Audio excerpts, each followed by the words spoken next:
साथियों नमस्कार। तो आज हम लेके आ गए हैं 10 जीके का पार्ट 3 जो सभी कम्पिटिटिव एग्जाम के लिए बहुत ही महत्वपूर्ण है।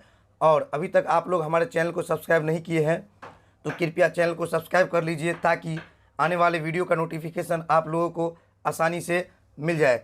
तो चलिए इसी के साथ हम बढ़ते हैं अपने पहले प्रश्न की ओर। तो ये रहा हमारा पहला प्रश्न और हमारा जो प्रश्न है वो है संविधान सभा के विचार का औपचारिक रूप से प्रतिपादन किसके द्वारा किया गया।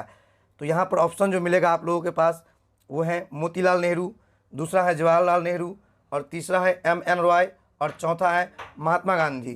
तो साथियों यहाँ जो हमारा आंसर होने वाला है वह सी इज द राइट आंसर होने वाला है, अर्थात M.N.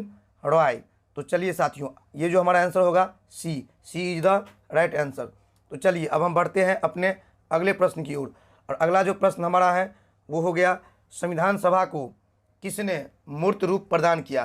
तो साथियों यहाँ पर जो हमारे पास ऑप्शन मिल जाता है वह है महात्मा गांधी, दूसरा है मोतीलाल नेहरू, तीसरा है M.N. रॉय और चौथा है जवाहरलाल नेहरू। तो साथियों यहाँ पर जो हमारा आंसर हो जाएगा वो जाएगा डी की तरफ, अर्थात D is the right answer, Jawaharlal Nehru. तो चलिए बढ़ते हैं हम अपने अगले प्रश्न की ओर। और अगला प्रश्न जो हमारा होने वाला है वो है भारत की संविधान सभा किसके अनुसार गठित की गई। तो साथियों यहाँ पर जो हमारे पास ऑप्शन मिल जाता है वह है साइमन आयोग का प्रस्ताव, बी है क्रिप्स प्रस्ताव, सी है माउंटबेटन योजना और डी है कैबिनेट मिशन योजना। तो साथियों यहाँ पर जो हमारा आंसर जाएगा वो जाएगा डी की तरफ, अर्थात कैबिनेट मिशन योजना। तो D is the right answer. तो चलिए साथियों बढ़ते हैं हम अपने अगले प्रश्न की ओर। और अगला प्रश्न है संविधान सभा के गठन की मांग सर्वप्रथम 1895 में किसके द्वारा प्रस्तुत की गई। साथियों तो यहाँ पर जो हमारे पास ऑप्शन मिल जाता है वह है महात्मा गांधी, बी है जवाहरलाल नेहरू, सी है B.R. अम्बेडकर और डी है बाल गंगाधर तिलक। तो साथियों यहाँ पर जो हमारा आंसर होने वाला है डी, अर्थात D is the right answer, बाल गंगाधर तिलक। तो चलिए साथियों बढ़ते हैं हम अपने अगले प्रश्न की ओर। और अगला जो प्रश्न हमारा है वो है भारतीय संविधान सभा में महिलाओं की कुल संख्या कितनी थी।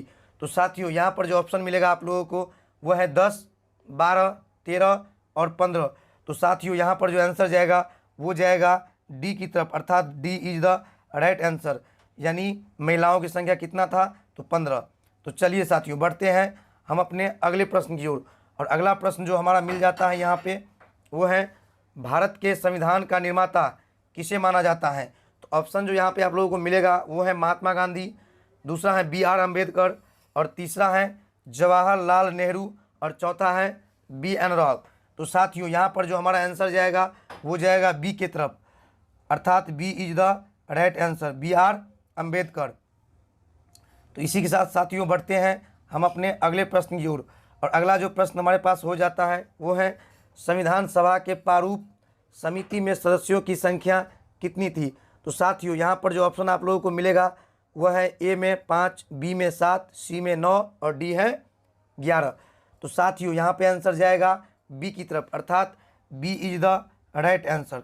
चलिए साथियों B is the right answer. तो इसी के साथ बढ़ते हैं अब हम अपने अगले प्रश्न की ओर। और अगला जो हमारे पास प्रश्न हो जाता है वह है भारतीय संविधान को किसने बनाया। तो साथियों यहाँ पर जो आंसर होगा संविधान सभा ने, ब्रिटिश संसद ने, भारतीय संसद ने, गवर्नर जनरल ने। तो साथियों यहाँ पर जो आंसर जाएगा वह जाएगा ए की तरफ, अर्थात संविधान सभा ने, ए इज द राइट आंसर। तो चलिए साथियों इसी के साथ बढ़ते हैं हम अपने अगले प्रश्न की ओर। और अगला जो प्रश्न हमारे पास आ जाता है वह है भारतीय संविधान सभा की स्थापना कब हुई। तो यहाँ पर जो ऑप्शन मिलेगा आप लोगों को वह है 10 जून 1946, इसके बाद 9 दिसंबर 1946, इसके बाद है 26 नवंबर 1949, इसके बाद है 26 दिसंबर 1949। तो साथियों यहाँ पर जो आंसर होने वाला है वो होने वाला है बी, अर्थात B is the right answer, 9 दिसंबर 1946। तो इसी के साथ अब हम बढ़ते हैं अपने आज का अंतिम प्रश्न की ओर। और ये रहा मेरा अंतिम प्रश्न। तो चलिए तो यहाँ जो प्रश्न हो जाता है संविधान सभा का प्रथम अधिवेशन कहाँ हुआ था। तो यहाँ पर जो ऑप्शन मिलेगा आप लोगों के समक्ष वो है मुंबई में, बी है कोलकाता में, सी है लाहौर में और डी है दिल्ली में। तो साथियों यहाँ पर जो हमारा आंसर होगा वो होगा दिल्ली में, अर्थात D for Delhi, D is the right answer. तो साथियों इसी के साथ आज का सेशन समाप्त होता है। Thank you.